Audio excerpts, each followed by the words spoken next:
అది బ్రహ్మ, ఇది బ్రహ్మ, చెట్టు బ్రహ్మ, స్తంభం బ్రహ్మ, ఈ మైక్ బ్రహ్మ, బల్ల బ్రహ్మ అని చెప్తున్నాడు. అందరం అన్నిట్లో సేమ్. నల్ల నల్ల బొగ్గులాగున్నాడు, బొగ్గులాగున్నాడు.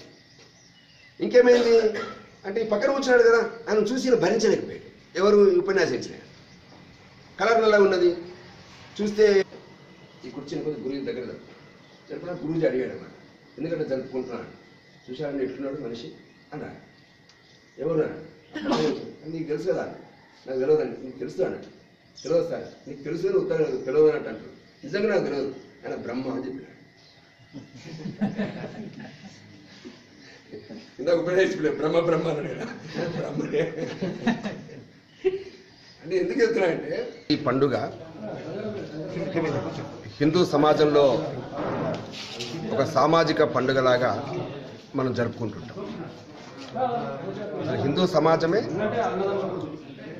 సైన్సు, శాస్త్రీయత వీటి ఆధారంగా అంతరిక్షంలో ఉండేటువంటి సూర్యుడు, చంద్రుడు ఇటువంటి గ్రహాల యొక్క గమనం ఆధారంగా కాలగణన చేసి మన పూర్వీకులు ఇటువంటి పండుగల్ని మనకు అందించారు.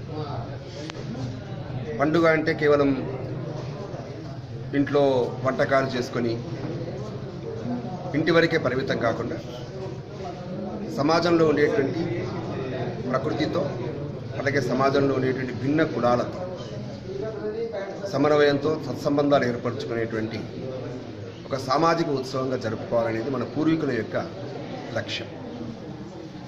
ఒకటి ఆ దిశలో ఈ రోజున భారతదేశంలో గ్రామాల్లో ఉండేటువంటి భిన్నమైనటువంటి కులాలు ఇవన్నీ కూడా వృత్తుల వారీగా, పనుల వారీగా భిన్నంగా కనిపించినప్పటికీ దేవాలయం దగ్గరకు వచ్చేటప్పటికీ, అలాగే పండుగల దగ్గరకు వచ్చేటప్పటికీ, అలాగే వివిధ ఉత్సవాలు, నోములు, వ్రతాలు చేసుకునేటప్పటికీ అందరూ కలిసి భాగస్వామ్యంతో కలిసి పనిచేయాల్సినటువంటి ఒక అవసరం మన దేశంలో ఉండేటువంటి పూర్వీకులు మనకు చెప్పారు. దీన్నే మనం భిన్నత్వంలో ఏకత్వం అని చెప్తాం. మనం దురదృష్టవశాత్తు మన దేశంలో ఒక 1000 సంవత్సరాల నుంచి కుల వివక్షత, అంటరానితనం ఈ రెండు జాడ్యాలు హిందూ సమాజాన్ని బలహీనం చేస్తున్నటువంటి సందర్భంలో సామాజిక సమరసత వేదిక ఆధ్వర్యంలో ప్రతి గ్రామంలో ఉండేటువంటి కుల పెద్దలు, వివిధ వృత్తులు చేసుకునేటువంటి వాళ్ళని కలిపి అందరూ కలిసి ఉండాల్సినటువంటి ఒక అవసరాన్ని తెలియజేస్తున్నారు. ఒకటి సంక్రాంతి రోజున మనం స్వీకరించేటువంటి నువ్వులు, బెల్లం ఇవన్నీ కూడా నోటిని తీపి చేసుకొని ఇతరుల మంచిని కోరేటువంటి ఒక ఆశయంతో బ్రతకాలనేటువంటిదే ఈ ప్రసాదం యొక్క వెనుక ఉండేటువంటి ఉద్దేశం.